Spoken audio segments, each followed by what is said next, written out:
In 1946, the long, lonely nights of the small desert town of Texarkana, Texas, belonged to a masked murderer known only as the Phantom Killer. Over a 6-month period, 8 people were attacked, 5 murdered, and an entire town paralyzed with fear, until the day the killing simply stopped. The influential 1976 film, The Town That Dreaded Sundown, was based on these true-life events. Its tagline boasted that the killer still lurked the streets of Texarkana. Even though a suspect was never tried for the murders, had the Phantom Killer been taken off the streets of Texarkana for a different crime altogether? Today on Scream to Scream, we're going to stay out late to delve into the true story of the film, The Town That Dreaded Sundown. Before we do that, make sure you subscribe to Graveyard Shift and let us know in the comments which true-life ghost stories you'd like us to cover in the future. The case of the Texarkana Phantom began with an attack on February 22, 1946. A young couple, parked in an area known as Lover's Lane, were threatened by a hooded stranger who had a flashlight and a gun. Jimmy Hollis and his girlfriend Mary Jean Larry were ordered out of the car by the hooded stranger. The man told them that he didn't want to kill them, but then he proceeded to attack Hollis, striking him repeatedly with his gun barrel and fracturing his skull. Larry was also hit in the head and then told by the attacker to run away. But the stranger gave chase, caught up with her, then sexually assaulted her. He left her alive after the attack. Those who've studied the Texarkana Phantom over the years feel the inconsistent, erratic behavior of this first attack suggests uncertainty and inexperience. But history shows this would be the last time the Phantom exhibited such ambivalence toward his victims. Just a month later, on March 24th, another couple was confronted in a different place, also known as a Lover's Lane. This time, however, the attacker left no survivors. Richard L. Griffin and his girlfriend Polly Ann Moore were both found dead in Griffin's car from gunshot wounds to the head. Just a few weeks later, on April 13th, the Phantom took the lives of Paul Martin and his friend Betty Jo Booker. Both had been shot with the same gun used in the previous double murder, a .32 automatic Colt pistol.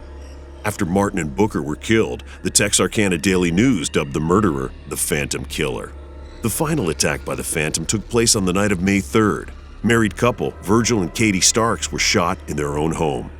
Virgil was shot twice in the back of his head while sitting in his living room, and Katie was shot twice in the face while attempting to call the police. She survived the ordeal. The first bullet, which investigators determined was not a .32 caliber, entered her right cheek and exited behind her left ear, while the other entered below her lip, breaking the jaw and splintering out several teeth before finally lodging under her tongue. Starks ran barefoot across the street to her sister's house, only to then realize that nobody was home.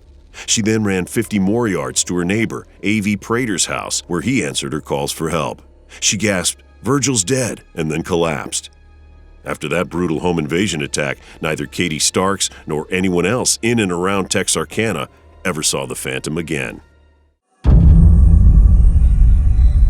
While the Phantom was terrorizing Texarkana, a series of crimes involving stolen and then abandoned vehicles was taking place.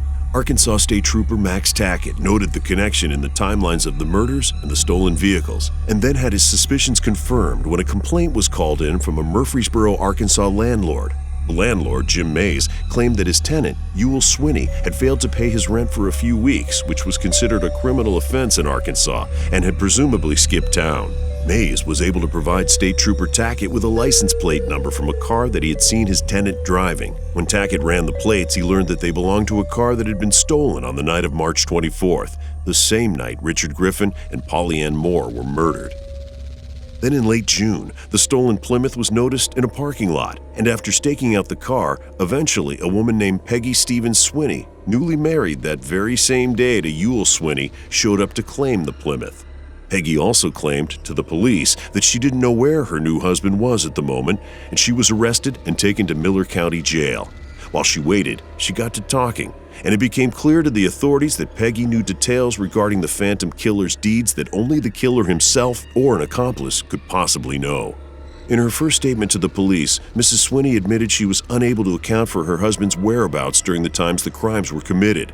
Further, on the date of February 26, Peggy revealed that after an argument with her then-fiancé, she went to her mother's home on Richmond Road, not far from where the February 22 assaults occurred. Also at this time, Peggy had a friend call and warn her that her fiancé was in town looking for her, armed with a .32 caliber pistol. Additionally, Peggy also placed Swinney in Texarkana during the time of the Martin Booker murders on April 13th, as she told the police that they were staying with her mother during that weekend as well. On May 3rd, the same night the Starks were murdered in their home, Peggy and Ewell had rented a hotel room after Ewell had an argument with Peggy's sister over money the couple owed her. That night, Ewell left Peggy alone in the hotel for at least 5 hours, returning after midnight. Peggy would later state that when Ewell returned to the hotel, he was covered in blood, which she wiped away with a towel that was later found by investigators under the mattress, exactly where she said she had left it. Even more damning, while searching Ewell's clothes, Peggy's sister found a shirt she noted was far too large for Swinney, which bore the laundry mark Stark on the inside of its collar. The shirt was later identified by Virgil Stark's wife. Supporting her claim were metal fragments found on the garment, which were similar to fragments found in Virgil Stark's workshop. Peggy Swinney made 2 follow-up statements to the police regarding her husband, and it was in the third that she confessed that on the night of April 13th, she had been with Ewell while he murdered Betty Booker and Paul Martin. Afterwards, Ewell told her to get rid of the .32 caliber gun, which would explain the change in caliber for the gun in the next murder at the Starks' home. When she was later taken to the crime scene, Peggy Swinney was able to identify the exact location where Paul Martin's car was parked on the night of April 13, 1946. She also knew about a date book taken from Martin's pocket, which was then thrown into the bushes and later retrieved by a sheriff's deputy. But the case for Ewell as the Phantom Killer only had one problem. Peggy Swinney was married to the suspect and therefore protected by privilege not to testify against him. There was, of course, also the fact that police still had to catch him.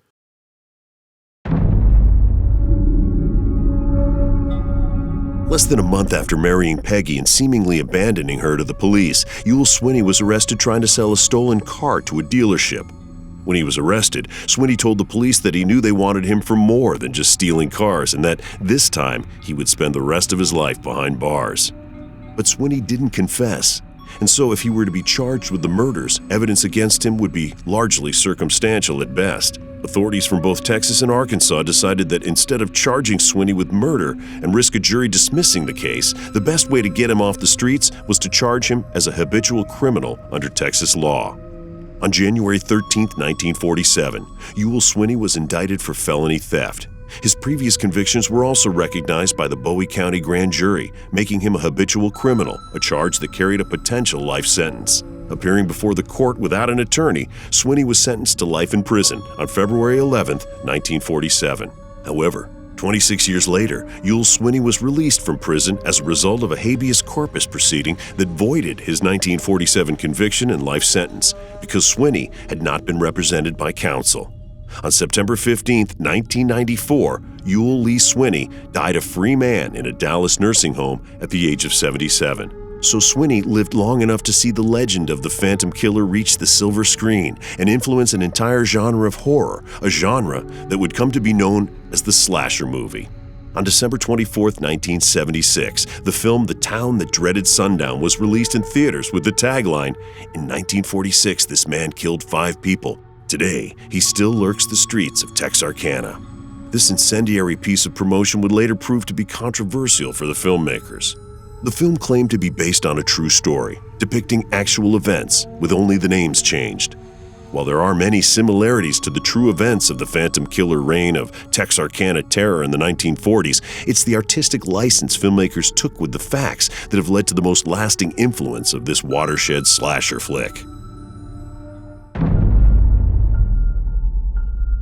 The film's replacement of the Phantom's gun with various sharp objects as his main weapon would help give the slasher genre its name.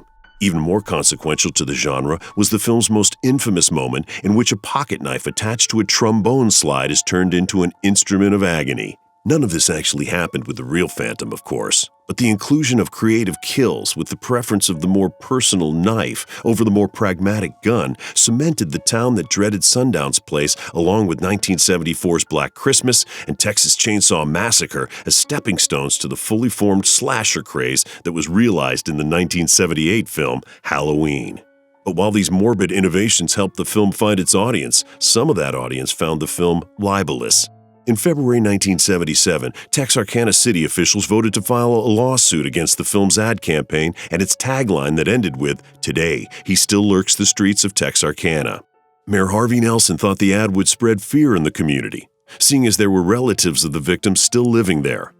The filmmaker subsequently worked with American International Pictures to remove the "still lurking" statement, though it remained on the already printed movie posters. One of the relatives still living in Texarkana was Mark Melton Moore, the brother of real-life victim Polly Ann Moore, and in 1978, he took director Charles Pierce to court for $1.3 million for invading his privacy and portraying his sister as the renamed character Emmylou Cook, a high school dropout and a woman with loose and low morals. But the courts denied his claim. Despite this bad blood and the inconsistencies between real-life events and the film, the town that dreaded Sundown has now found its place back in the lives of the people of Texarkana. Since 2003, the Texas Parks and Recreation Department has started showing the original film in Spring Lake Park in Texarkana every year.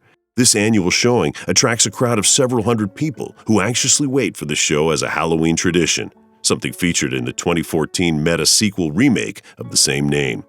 Eerily, the real-life location of the showing is not far from the scene of one of the actual attacks of the Phantom Killer.